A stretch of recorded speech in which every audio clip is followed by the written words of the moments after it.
Hello everyone, and welcome back. In today's video, I'm going to show you how to insert a text box in Google Docs on your PC step by step. Text boxes are great for highlighting important information, creating labels, or organizing content in your document. So let's get started. First, open your web browser and go to Google Docs. Open the document where you want to insert a text box. Next, click on the Insert menu at the top of the screen. From the drop-down menu, hover over Drawing, then click New.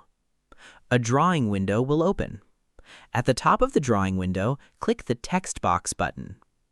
Now, click and drag your mouse to draw the text box on the canvas. Once the text box appears, click inside it and type the text you want to add. You can customize the text using the toolbar at the top by changing the font size, text color, and alignment. If you'd like to change the appearance of the text box, click the Fill Color button to add a background color. You can also click the Border Color and Border Weight options to customize the outline of the text box. Once you're happy with the text box, click Save and Close.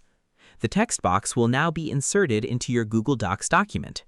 To move it, click on the text box, then click the three dots and select All Image options if needed. Under Text Wrapping, choose Wrap Text. You can now drag the text box to any position in your document and resize it using the corner handles. And that's it. You've successfully inserted a text box in Google Docs on your PC. Thanks for watching. If you found this tutorial helpful, don't forget to like, subscribe, and turn on notifications for more Google Docs tutorials and productivity tips. See you in the next video.